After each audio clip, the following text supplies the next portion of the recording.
Assalamualaikum warahmatullahi wabarakatuh. Selamat malam ya buat teman-teman semuanya, terutama yang selalu menantikan video terbaru, updatean terbaru dari channel Selusih Hutang. Oke, terima kasih ya buat teman-teman semuanya yang selalu mensupport, mendukung tentang channel Selusih Hutang. Saya ucapkan ribuan terima kasih buat Anda semuanya, karena dukungan dan supportan Anda alhamdulillah ya menjadikan channel ini terus berkembang dan terus bisa memberikan semangat buat Anda semuanya, terutama yang saat ini benar-benar ya drop banget atau mengalami beberapa tekanan demi tekanan dari debt collector ketika gagal bayar pinjol atau telat bayar pinjol. Kan masih banyak itu ya, masih banyak dari teman-teman semuanya sampai detik ini mengeluh ataupun sudah kebingungan ya harus berbuat apa sih ini sebenarnya lagi, ini sebenarnya hutang apa sih kok nggak pernah selesai, atau menyatakan dalam diri saya sudah nggak mampu ini segala macam. Dan mudah-mudahan Selusih Hutang bisa hadir selalu memberikan semangat buat teman-teman semuanya, terutama yang memang sudah patah semangat ya. Oke, jadi masih dengan orang yang gagal bayar pinjol, ini banyak banget dari yang legal gitu ya. Yang legal ini banyak banget teman-teman yang baru gagal bayar di legal, dan kita mau bahas ini sebenarnya apa sih ya. Oke, tapi sebelumnya silahkan disupport dulu. Yang penting kita nggak usah terlalu tegang, nggak usah terlalu serius. Kita anggap ini, kita tanggapi dengan santai lah. Pokoknya semuanya silahkan. Kali ini kita bahas masih gagal bayar pinjol legal ya, tentang kedatangan debt collector ke rumah. Ini selalu menjadi bahan yang sangat ditakutkan oleh teman-teman semuanya, sehingga tak jarang mereka mencari jalan-jalan alternatif untuk menyelesaikan semua ini ya. Untuk menyelesaikan semua ini mereka cari jalan alternatif, jalan singkat, mungkin mempergunakan jasa ini, jasa itu. Dan tak jarang juga ya saya menemukan di TikTok ada orang-orang yang sengaja memanfaatkan video saya untuk menarik orang-orang supaya bisa bergabung dengan mereka, terutama tentang joki-joki pinjol. Ini banyak, ini saya selalu ingatin buat teman-teman semuanya ya. Saya ingatin bahwa saya tidak aktif di TikTok. Kalaupun aktif, namanya sesuai dengan nama channel ini dan emailnya saya ya. Dan pengikut saya itu di TikTok cuman 20 orang. Dan saya tidak pernah mengajarkan Anda untuk meminjol, rawat data ini, rawat data itu. Saya nggak pernah ya, itu diingatin lagi. Karena saya melihat banyak banget orang-orang yang sengaja memanfaatkan saya untuk kepentingan mereka pribadi gitu loh. Tapi satu hal yang teman-teman ingat, saya tidak pernah menyuruh Anda untuk meminjam uang di pinjol, tidak pernah mempromosikan produk pinjol manapun, tidak ada tentang yang gagal bayar pinjol legal kita hajar di ilegal. Saya nggak pernah ngajarkan itu tolong dipertimbangkan ya. Soalnya ketika Anda kena tipu dan Anda komplain kepada saya sudah konfirmasi bahwa saya tidak mempunyai itu ya. Itu udah jelas oknum-oknum penipuan yang sengaja memanfaatkan Anda untuk kepentingan mereka. Oke, balik ke tema hari ini tentang gagal bayar pinjol, debt collector akan datang ke rumah ya. Dua hal ini, pertama debt collector datang ke rumah, kedua akan pemprosesan ke jalur hukum ya. Entah kenapa dua persoalan ini dari dulu sampai sekarang tidak bisa berhenti dari teman-teman semuanya. Bahkan ini yang selalu menjadi sumber dari ketakutan, dan sumber dari ketakutan yang nggak bisa dilepaskan dari orang-orang yang telat bayar pinjol. Hal yang paling mereka takutkan itu adalah mungkin tentang debt collector datang ke rumah ya. Entah apa persis yang ada dalam pemikiran teman-teman, saya juga nggak tahu. Entah itu kayak iblis yang datang, kayak setan kah yang datang, atau kayak apa persisnya saya juga nggak tahu. Yang jelas selama ini itulah yang sangat ditakutkan gitu loh, tentang kedatangan debt collector ke rumah. Habis itu dengan menekan atau kayak mana gitu ya. Sebenarnya gini, saya mungkin teman-teman semuanya juga sudah bosan ya, saya pun juga sudah bosan sih menjelaskan hal ini gitu. Tapi entah kenapa, ini selalu menjadi sumber-sumber ketakutan bagi diri Anda semuanya gitu loh. Ya. Tak jarang dia selalu mempertanyakan, "Bang, di daerah saya ada DC nggak, Bang? Bang, kapan DC itu datang ke rumah? Aplikasi ini mendatangkan debt collector nggak, Bang, ke rumah?" Karena gini, semakin terus-terusan Anda tanyakan hal itu, nanti tidak ada orang yang mampu menjawab. Akhirnya apa? Kementokan terjadi. Dan Anda berinisiatif nekat untuk entah kayak mana-mana, karena setiap yang Anda tanyakan orang-orang tidak mampu jawab. Ya.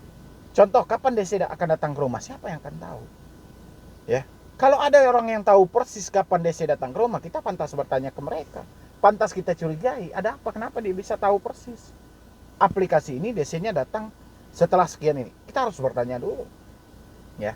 Makanya saya bilangin jawaban Anda, pertanyaan Anda itu sebenarnya jebakan. Ya. Jadi simpelnya itu, kalau posisinya kita sudah tidak ada uang, mungkin alangkah baiknya kita nggak usah memikirkan tentang debt collector yang datang ke rumah.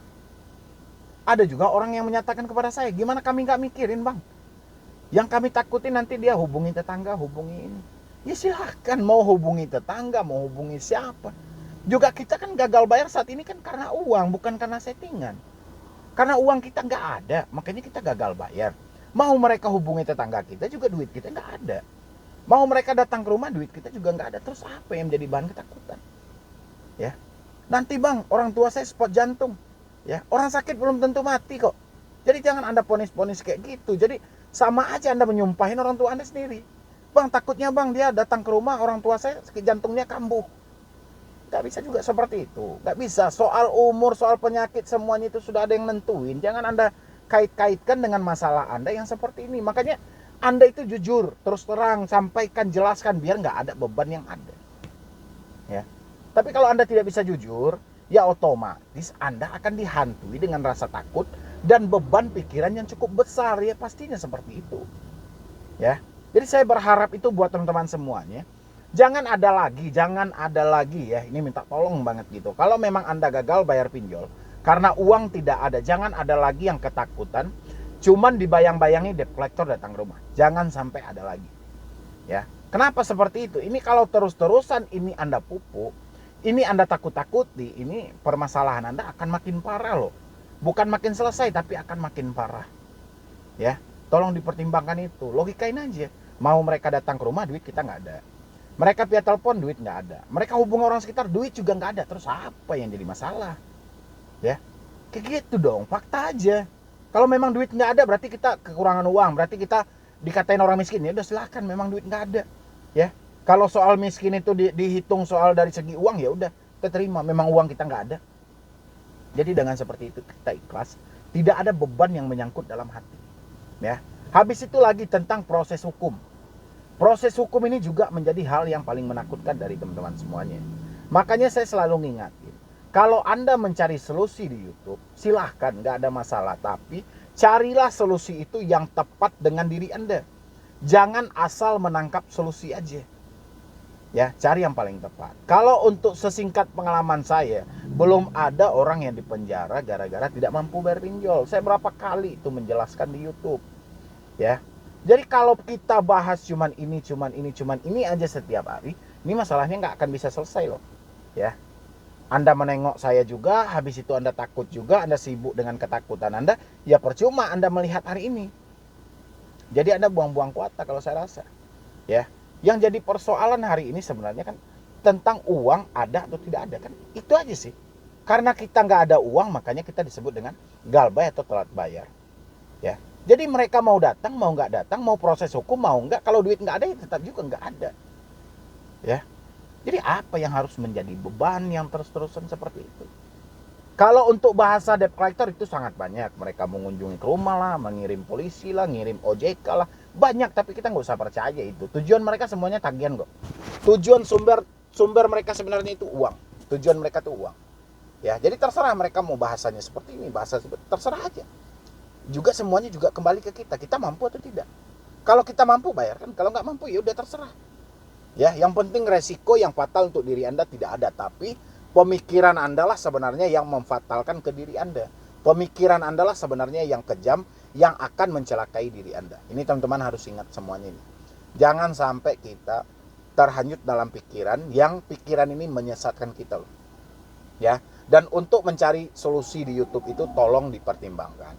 Ya, terkadang ada orang yang benar-benar menyampaikan fakta yang sebenarnya, dan terkadang ada juga orang-orang yang hanya mengejar view dari konten mereka. Ya, saya juga banyak itu menemukan kayak mana ya, ada rekaman ini, rekaman itu, rekaman itu nggak ada masalah sih, sejauh mereka kan konten kreator, nggak ada masalah. Cuman teman-teman itu anggap aja itu hiburan gitu loh. Jangan itu dijadikan suatu bahan yang sangat menakutkan. Atau ada Persi DC datang ke rumah nih, anggap aja itu hiburan sudah gitu loh. Yang penting jangan dicemas-cemaskan lah. Ya, mungkin dari saya cuman itu aja sih sampai untuk ini. Nanti kita juga akan live, saya akan live, kita akan bahas nanti. Pokoknya ikutin aja live saya, paling nggak jam 9-an lah nanti. Saya akan bahas ini sama teman-teman semuanya. Ya, mungkin dari saya cuman itu aja dulu. Mudah-mudahan ini bermanfaat. Pokoknya nanti live kita bahas semua ini jam 9. Pokoknya semuanya aktifkan notifikasinya.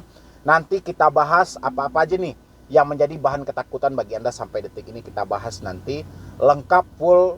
Pokoknya kita bahas nanti mau berapa lama terserah. Yang penting tergantung kalau Anda bisa banyak orang yang ngikuti, saya akan live-nya lebih panjang gitu loh. Ya. Jadi sekian dulu dari saya, Medi Brownie.